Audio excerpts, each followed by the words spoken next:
Assalamualaikum warahmatullahi taala wabarakatuh. Perkenalkan, nama saya Atikur Rahman SPD, calon guru penggerak angkatan 7 Kabupaten Kota Baru. Saya berasal dari SMPN 2 Pulau Laut Barat.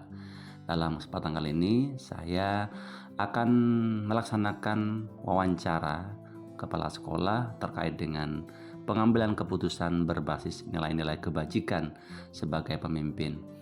Dalam sesi wawancara yang pertama, saya akan mewawancarai kepala sekolah saya sendiri, yaitu Bapak Hasan SPD MPD, selaku kepala sekolah di SMPN 2 Pulau Laut Barat. Dalam sesi ini saya akan menampilkan dalam bentuk narasi atau dalam bentuk teks. Sedangkan dalam sesi wawancara yang kedua, saya akan mewawancarai kepala sekolah SDN Trangkeh, yaitu Bapak Muhammad Syadik SPD. Dalam kesempatan ini saya akan wawancarai menggunakan telepon atau melalui telepon. Terima kasih.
Assalamualaikum warahmatullahi taala wabarakatuh, Bapak Sadik. Waalaikumsalam warahmatullahi wabarakatuh. Ya, gimana kabarnya Bapak? Alhamdulillah baik Pak Atik. Ada bisa dibantu nggak Pak Atik? Iya, betul Pak. Ini saya ingin mewawancarai Bapak terkait dengan pengambilan keputusan dalam kasus-kasus dilema etika Bapak. Begini Pak, ini saya ingin bertanya, selama ini bagaimana tindakan Bapak dalam mengidentifikasi kasus-kasus yang merupakan dilema etika atau bujukan Pak, moral Pak? Terima kasih atas waktu yang diberikan Pak Atik. Mengidentifikasi dilema etika itu kerap terjadi memang saat kita menjadi seorang pemimpin.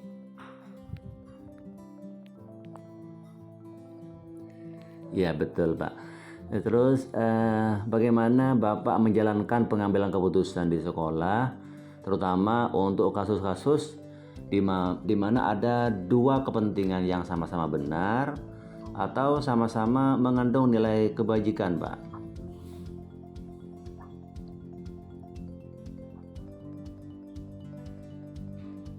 Dimana kita memutuskan sesuatu di antara dua yang kebaikan itu yang harus kita putuskan. Gitu. Iya betul Pak. Ada beberapa item untuk menentukan mana yang akan kita ambil, yang terbaik yang kita akan lakukan, seperti itu Pak. Baik Bapak. Kemudian dalam menghadapi dua kasus yang sama-sama benar menurut pandangan Bapak itu, terus kira-kira adakah langkah-langkah atau prosedur seperti apa yang biasa Bapak lakukan selama ini? Ya biasanya selama ini kita sebagai contoh, ada seseorang yang akan membuat sesuatu pada saya contohnya, kalau memang hal itu kita menolak secara halus, biasanya seperti itu. Kita tolak secara halus yang tidak menyinggung perasaan dari yang melakukan itu, gitu. Dengan cara apa kita menolaknya itu secara halus, dengan kata-kata apakah, atau seperti semacam wejangankah, atau apa gitu, memberikan arahan yang terbaik kayak apa. Tapi andai kata dilema itu betul-betul bergejolak, sepertinya memang betul-betul harus kita selesaikan secara kayak apa, itu biasanya saya mengadakan musyawarah atau rapat dengan orang senior saya, atau bisa juga dengan tokoh masyarakat kalau itu berhubungan dengan masyarakat, atau juga dengan pengawas, seperti itu Pak. Baik Bapak. Kemudian hal-hal apa saja yang selama ini Bapak anggap efektif dalam pengambilan keputusan dalam kasus-kasus dilema etika yang Bapak hadapi?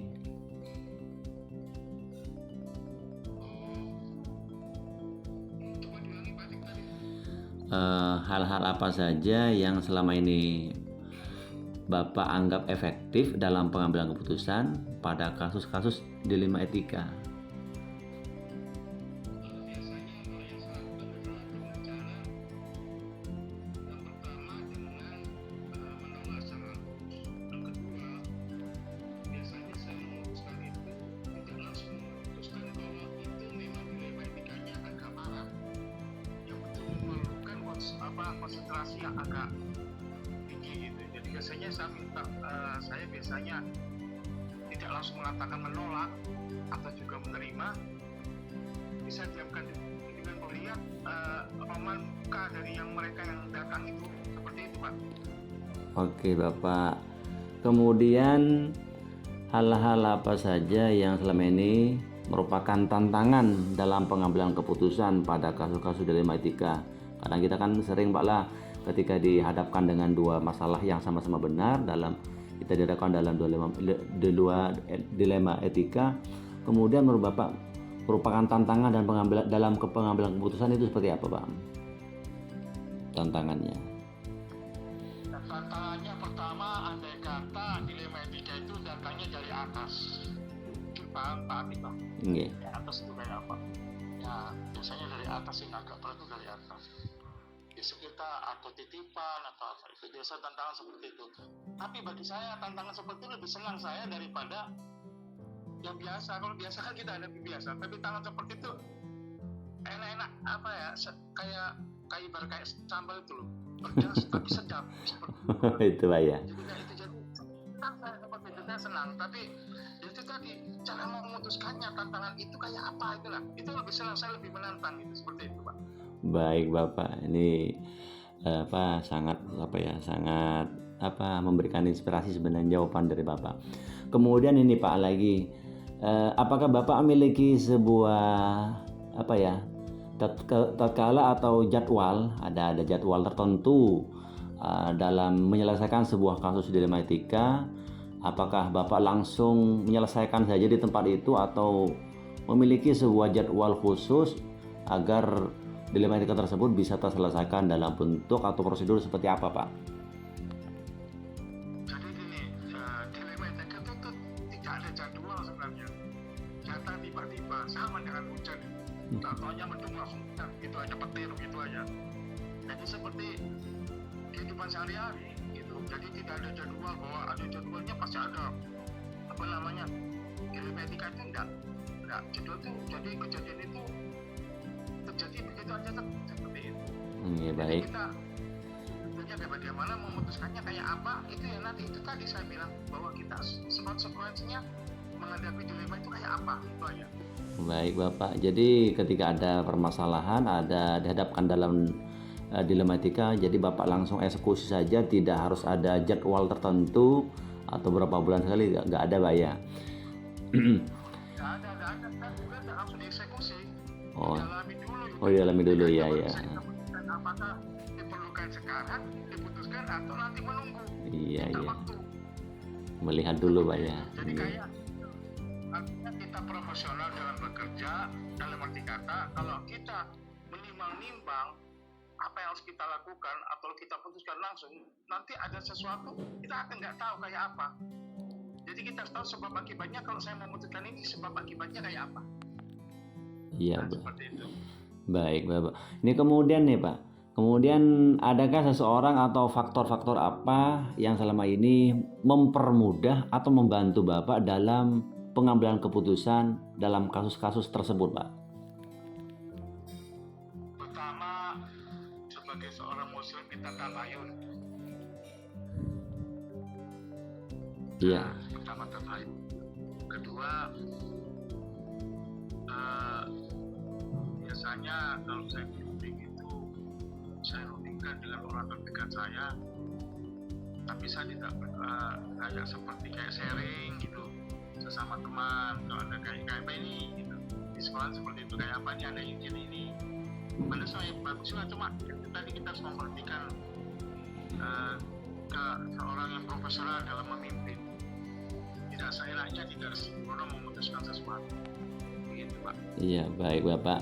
Jadi di samping juga kita usaha, ada ikhtiar, terus juga tidak lepas dari berusaha untuk introspeksi dan juga refleksi diri, kemudian juga mungkin bisa berbagi dengan teman-teman sejawat gitu Pak ya, yang lebih senior khususnya. Ya. Baik, ini Bapak, dari semua hal yang telah Bapak sampaikan, kira-kira nih Pak, pembelajaran apa yang dapat Bapak petik dari pengalaman Bapak dalam pengambilan keputusan dalam dilematika itu Pak? Pertama adalah pengalaman itu, satu, bahwa pemimpin itu harus bijak. Yang kedua, pemimpin itu harus profesional.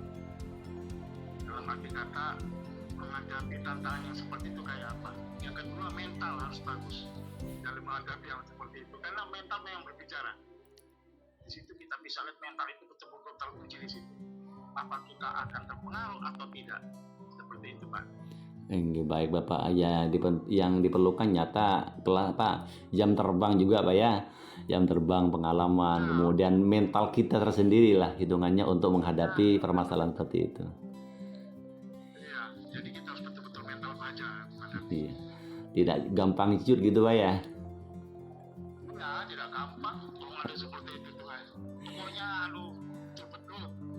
harus tes mental memang. Baik Bapak, terima kasih sudah meluangkan waktunya untuk wawancara kami.